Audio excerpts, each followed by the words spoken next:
All right, this is a very interesting one. And yesterday, the Mitch Marner one kind of popped off a little bit. People are very interested to see what the Toronto Maple Leafs are going to do with Mitch Marner. But look, I mean, I'm seeing almost all of Leafs Nation coming after number 16, saying this guy needs to be the one who's gone. He makes damn near $11 million.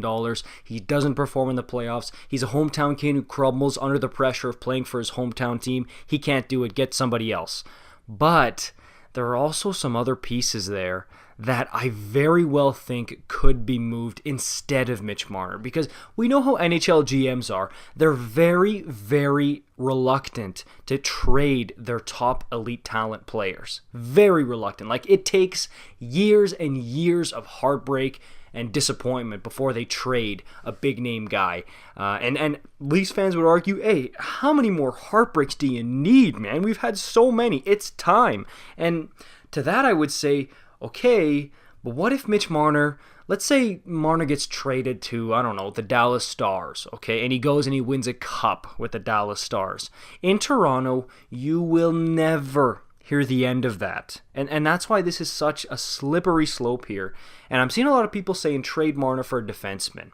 For Seth Jones, which I don't know about that one, guys. Seth Jones, yes, he is a good NHL defenseman, but I don't like throwing this word around too lightly, but for Jones, I think is the truth. He's overrated, dude. I'm telling you right now. So that's why you got to be very, very careful. You don't want another Tyson Barrie situation on your hands, Toronto, do you?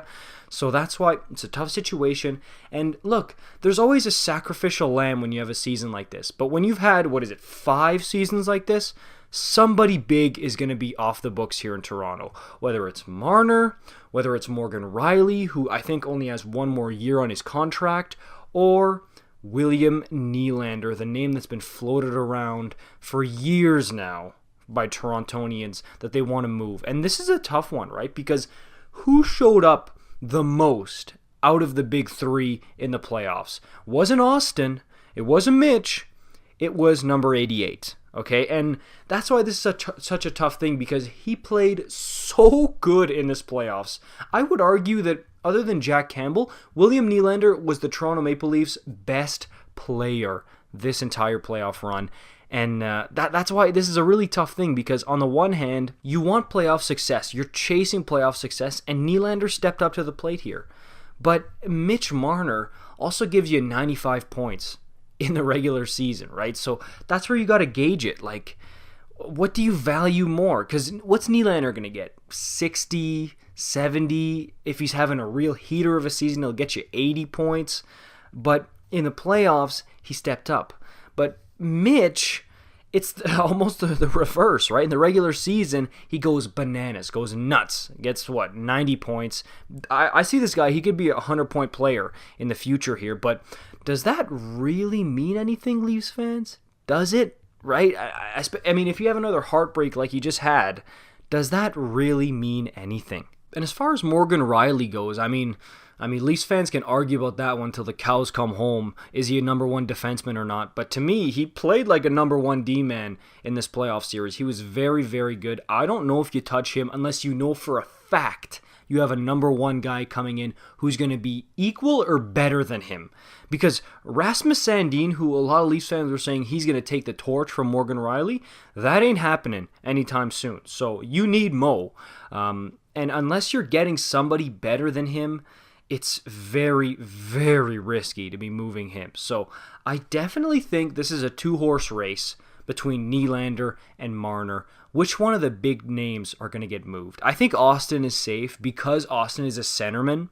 Okay, if Auston was a winger, I definitely think he would be in this discussion of being traded.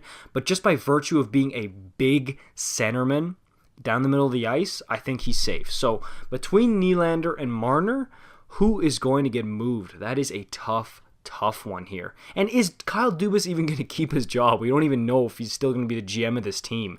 But if it's me, I think Marner's done.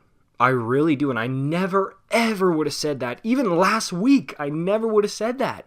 But when you've got a guy $10.9 million and he doesn't have a goal in his last 18 playoff games, something's got to give. And look, if Marner was making 8, if he was making 9, I don't think this discussion is had. But because he's so highly paid, and you can distribute that money to 2 or 3 players who might help you more in the playoffs, that's why I think Mitch Marner is on his way out. And I don't like saying that because I love Marner and I love him as a Toronto Maple Leaf, but I truly think he is the big move that gets made this offseason. Let me know what you guys think in the comments down below. Of course, I want to hear it, especially Leafs fans on this one. And for more daily hockey content, you know what to do. Like, subscribe, and I'll see you guys in the next one.